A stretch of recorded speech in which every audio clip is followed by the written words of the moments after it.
In my 30 years of watching people, I've learned that nothing is so burdensome as the secret that one desires to reveal. It weighs on you, revealing your inner landscape. Seneca. Chapter 1. The Empty Pursuit. Empty pursuit, a fool's game. When you chase, you reveal weakness. They should pursue you. Learn the subtle art of making yourself sought, not seeking. They tell you to go after what you want, to chase your dreams, to pursue your goals relentlessly. This is a lie they feed the masses, a trap to keep you perpetually drained. Observed centuries ago, it is better to be feared than loved, if one cannot be both. But more critically, it is always better to be sought than to be the one doing the seeking. Right now, you might be bleeding power, filling a bucket riddled with holes, wondering why your immense efforts disappear. This empty pursuit, this relentless chase, is a self-inflicted wound. It broadcasts your desperation, it screams need, and need is a scent predators follow, not a signal of value. You become a resource to be exploited, not a force to be reckoned with. Every step you take in pursuit of someone or something unwilling, you empty yourself, your energy dwindles, your focus scatters, you invest, they withdraw, and the gap between you only widens. You become the supplicant, always giving, always hoping, while they stand back, calmly watching you diminish. Watch what happens when you relentlessly pursue a job, a relationship, or even just someone's attention. Your eagerness is perceived as weakness, your persistence as annoyance. The more you reach, the further they recede. It's a basic psychological truth. What is freely given is often undervalued. What is hard-won or scarce is coveted. The path forward demands a fundamental shift. You stop the chase, you seal the leaks, you begin to cultivate value, not expend it. This isn't about playing games. It's about understanding the mechanics of desire and scarcity, of cause and effect in human interaction. If you announce your desperate need, people will instinctively raise their barriers, sensing a burden or a lack. They will see you as someone who takes, not someone who offers. But if you quietly build your own world, cultivate your strengths, and project an aura of self-sufficiency, there's nothing for them to resist, only something to be drawn to. Marcus Aurelius, the philosopher emperor, understood the profound power of the inner fortress. He wrote, "The happiness of your life depends upon the quality of your thoughts." What he truly meant for us is that chasing external validation or objects is a fool's errand. True power, true attraction, stems from the disciplined cultivation of your internal state, your mind, your skills, your boundaries. It is not about bending others to your will, but about making your will so strong, so clear, that others find themselves orbiting your certainty. When you stop chasing, you reclaim your energy. You reclaim your energy. You reclaim your focus. You reclaim your worth. You become the center of your own universe. And that gravitational pull is far more potent than any desperate lunge.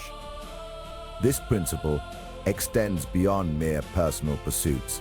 It bleeds into every domain where you interact with others.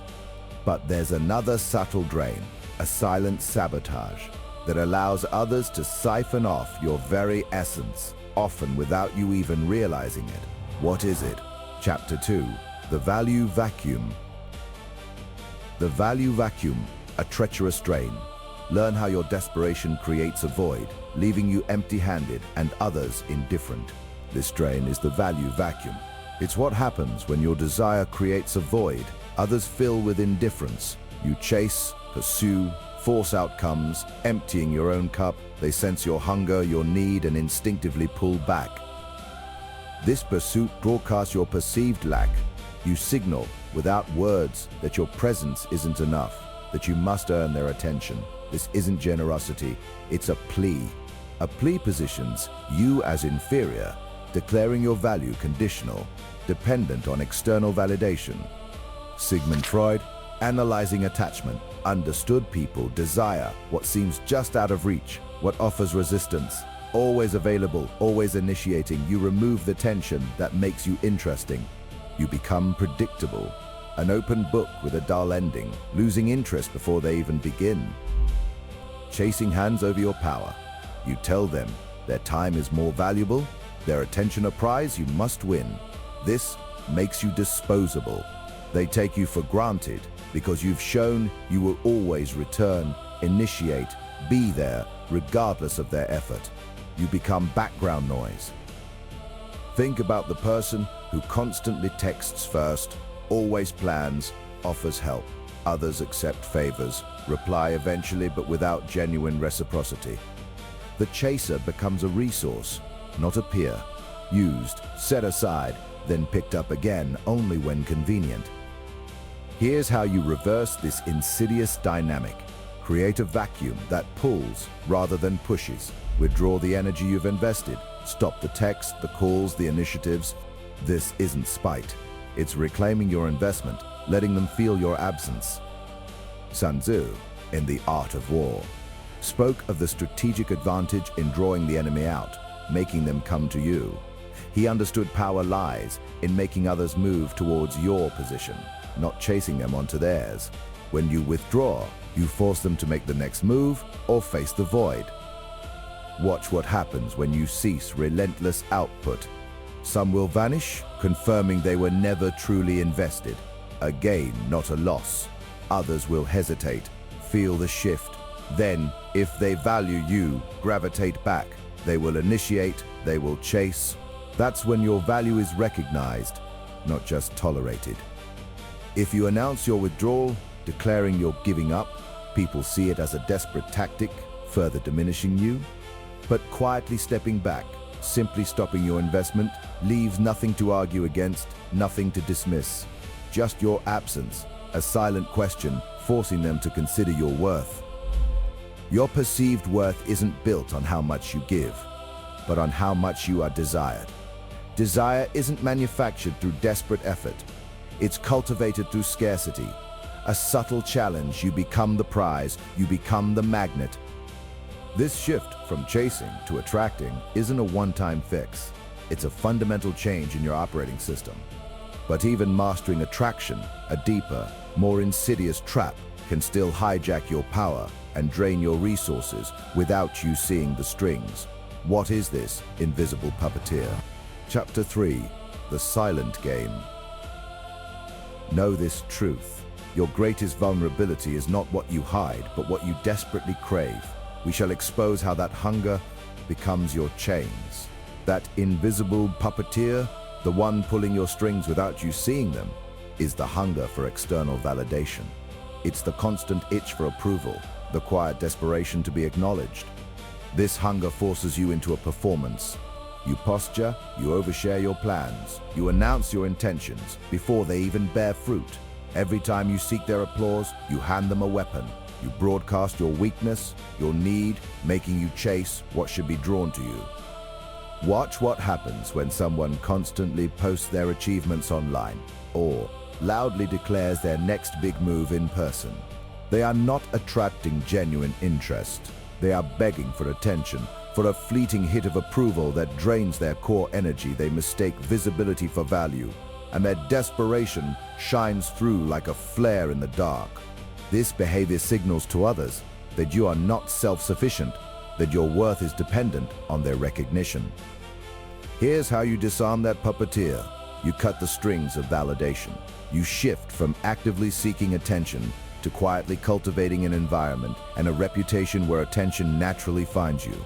This is the silent game. You build your value, your expertise, and your influence behind the scenes without fanfare, without declaration. You let your actions and their undeniable results speak for themselves.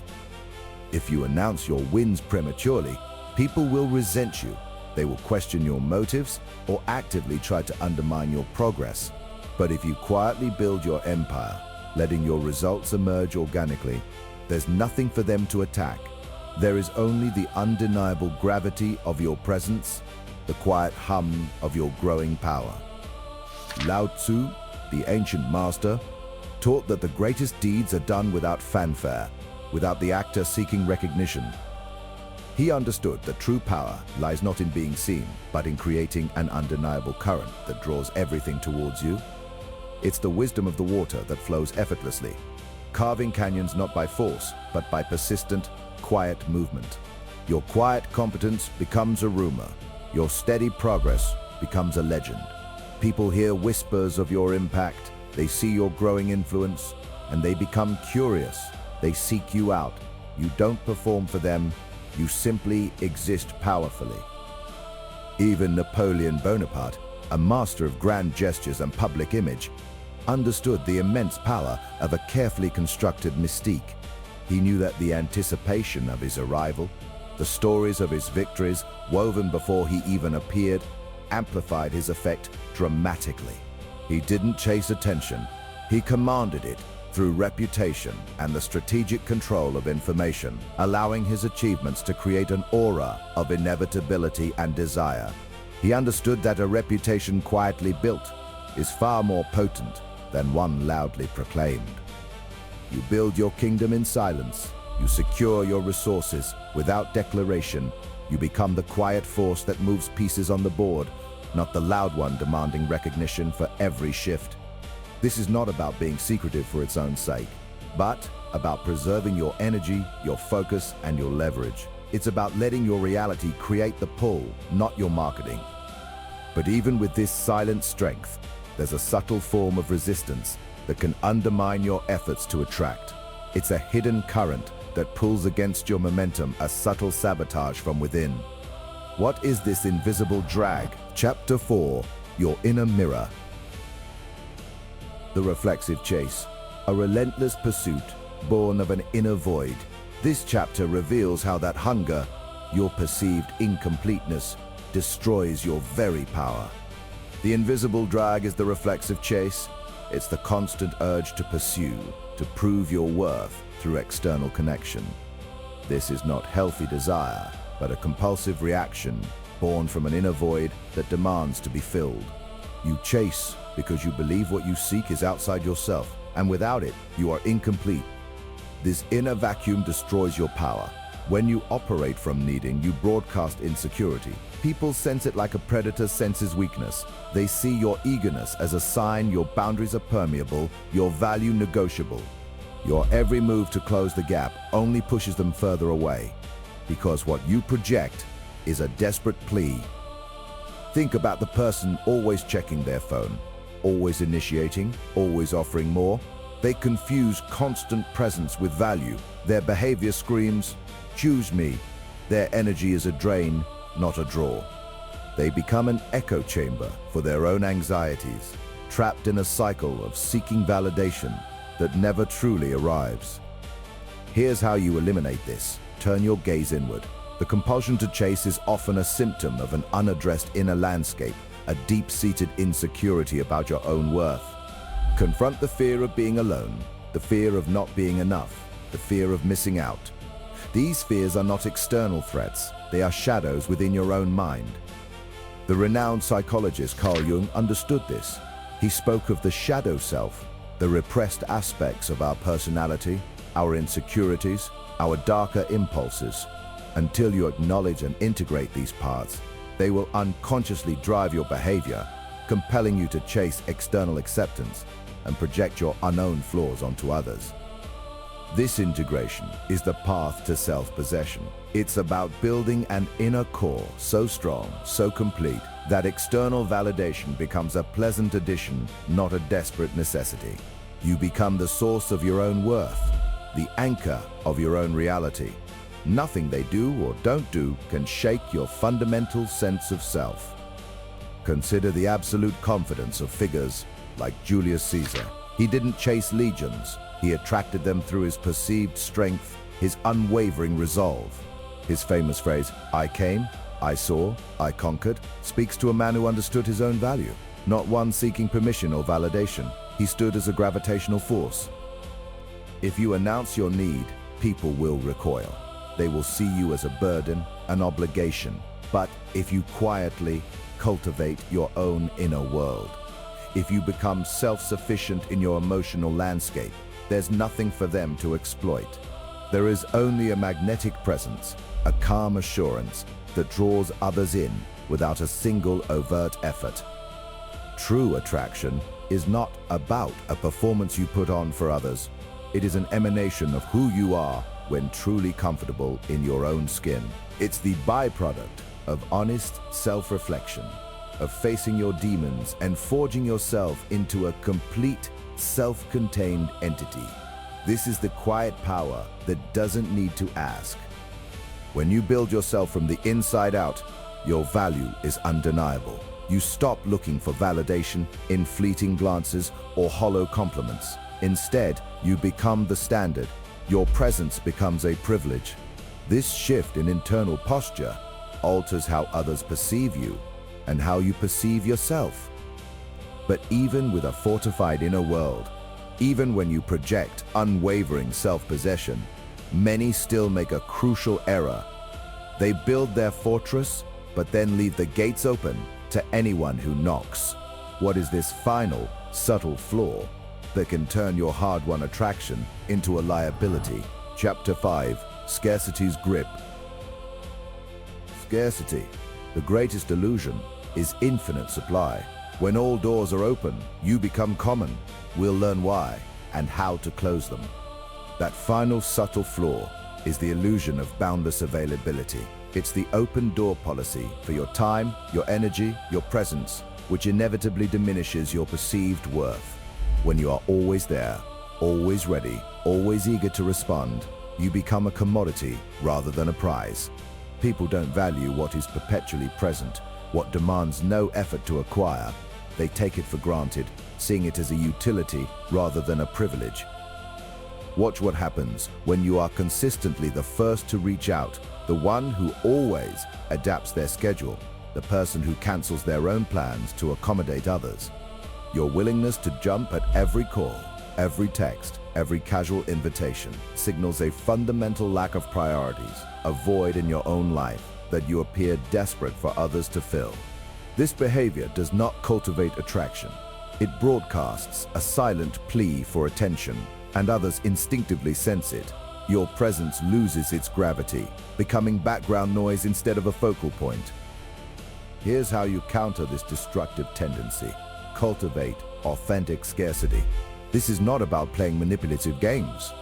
It is about building a life so rich, so purposeful, so aligned with your own growth that your time and attention genuinely are limited resources.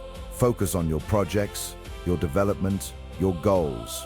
Let your actions speak louder than any desperate chase, creating a natural pull rather than a forced push.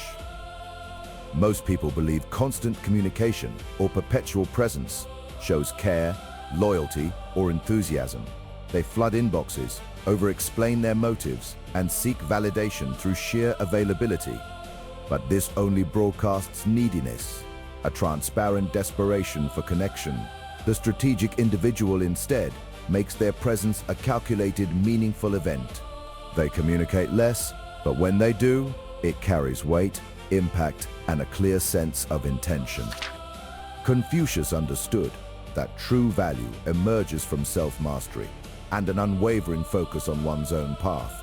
He observed, the demands of the superior man are on himself. Those of the inferior man are on others. What he understood is that when your energy is primarily directed inward towards your own cultivation and purpose, you naturally become a magnet. You don't need to chase validation or attention. Your disciplined life, your focused existence, creates an undeniable attraction that draws people in. Your time is your most finite asset, and how you allocate it dictates your value in the eyes of others. Warren Buffett, a master of long-term value, often spoke of the importance of patience and recognizing the true worth of an asset. He famously stated, "Price is what you pay, value is what you get." This applies directly to your attention and availability. If you give it freely without any perceived cost, it loses its value in the eyes of the recipient.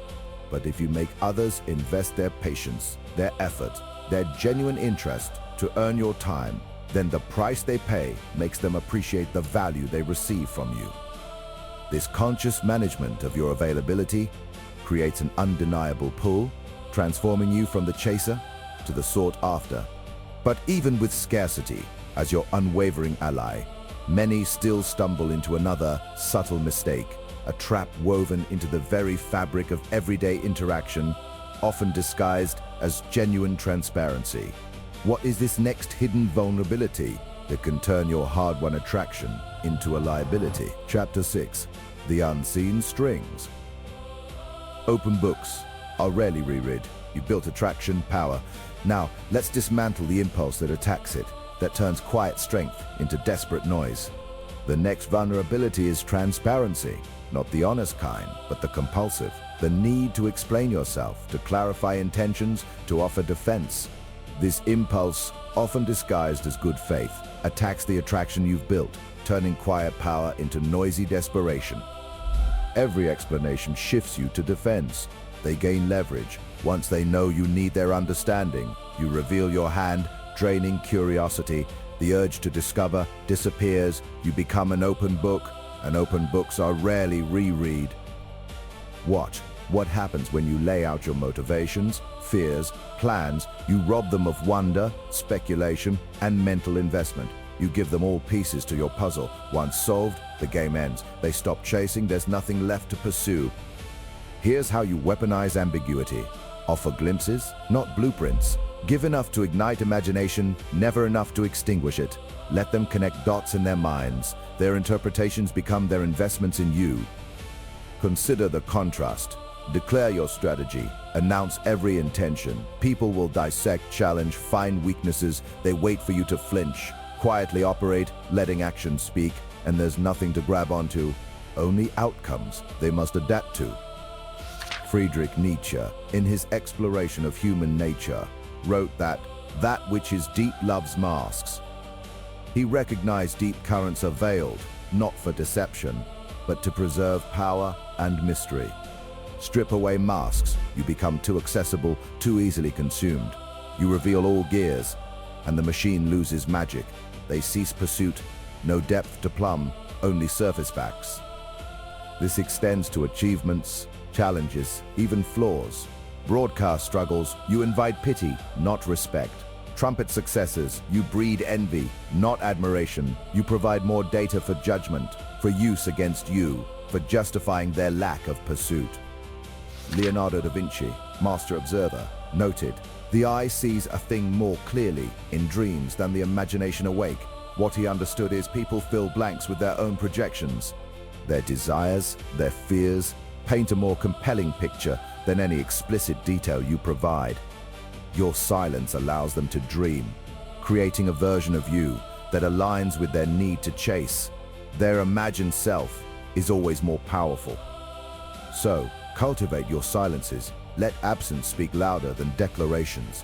Let measured responses create a void others feel compelled to fill. Their curiosity, their efforts to understand, become their investments. This shifts the burden of pursuit from your shoulders to theirs. But this silent power, while potent, can be undermined. Another human weakness, the need for validation. Even with them chasing, many sabotage their position. They seek external approval. What is this hidden hunger for praise that makes you betray your strategic advantage? Chapter 7. The Waiting Predator. The predator's trap. It's not always for the prey. Sometimes the hunter is consumed by their own desire for validation. Witness how power erodes. This hunger for approval, this constant need to be seen, to be validated by the chase itself, is the silent killer of attraction. It turns a predator into prey.